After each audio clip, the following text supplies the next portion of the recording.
Sir यहाँ पे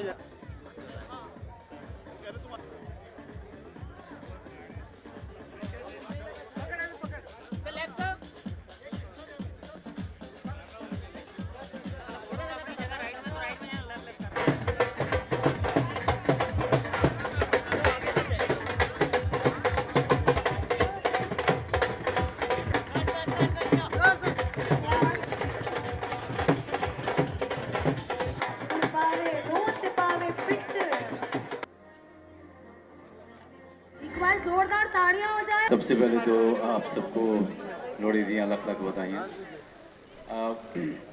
देखिए, मैं जब गांव से 17 साल की उम्र में निकला था दिल्ली के लिए, तो मुझे नहीं पता था कि मैं एक अलग ज़मीन पे और एक अलग संस्कृति में जा रहा हूँ। तो सबसे पहले मेरी पहचान पंजाबियत से हुई थी और पंजाबी लोगों से हुई थी, उस दौरान में हुई थी। और जिस जगह पे मैं रहता था वहाँ बहुत ज़्यादा पंजाबी लोग रहते थे, और जो ठीक नीचे मेरे जो परिवार रहता था, एक बहुत ही जवान जोड़ा रहता था जिनके छोटा सा एक बच्चा था, और वो हमारे सिख फैमिली थी। तो उनके घर आना जाना काफ़ी रहता था। तो उन लोगों के कारण आपके संस्कृति से, आपके ज़मीन से जुड़ने का मौका मिला। और करीब 10 साल जो दिल्ली में रहा मैं, वो मैं कहूँगा कि पंजाबियों के बीच ही गुजरा। और आज भी जो है, आज मैं आपके प्रोग्राम को देख करके, और सप्रा साहब को सबसे पहले बहुत बहुत धन्यवाद कि मुझे इस संगत में बैठने का मौका दिया।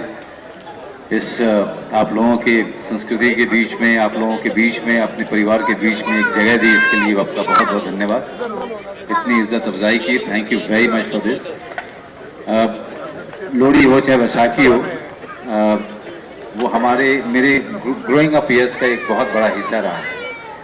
तो और दूसरी बात मैं कहना चाहता हूँ कि जो लोग अपनी ज़मीन से जुड़े रहते हैं, वो ही देश के हो सकते हैं, वही इंसानियत के हो सकते हैं।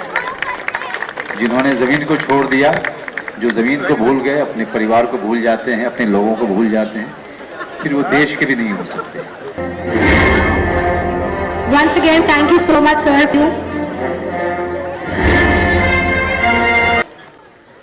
सबसे पहले लोहड़ी दी करोड़ करोड़ बधाइयाँ।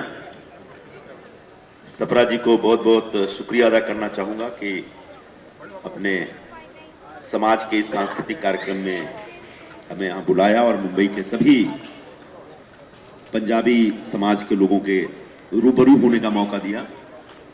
जैसा मनोज भाई ने कहा कि बिहार से निकलने के बाद जो इनका पहला रास्ता पड़ा वो पंजाबी समाज से पड़ा, बिल्कुल वैसा ही अपना भी हाल है। जब मैं भी पटना से निकला तो दिल्ली ही जाके रुका, और दिल्ली में मैं इनकी तरह 10 साल तो नहीं, 2-2.5 साल रहा, और जब भी जहां भी रहा पंजाबी लोगों के बीच ही रहा। सबके भी आप पे जैसा कि मैं बोल रहा था कि लोहड़ी की जो मेरी पूरी यादें हैं, ज़्यादातर मेरे 17 साल की उम्र से जो जुड़ी हैं दिल्ली में रहते हुए, और भी एक सिख परिवार के अगल बगल रहते हुए। तो यहाँ पे आना मुझे कभी ऐसा नहीं लगा कि मैं किसी दूसरी जगह जा रहा हूँ, क्योंकि हमेशा से ये मेरे ग्रोइंग अप ईयर्स का एक हिस्सा रहा है। जुलते हैं और नौजवान भी आपस में मिलते जुलते हैं, तो मिलने जुलने का एक त्यौहार है। लोग आपस में मिलते हैं, एक दूसरे से प्यार बांटते हैं, एक दूसरे के साथ में अपना रिश्ता बढ़ाते हैं। तो कोई भी त्यौहार समाज को पास लाने का काम करता है, और लोहड़ी भी उसी तरीके से।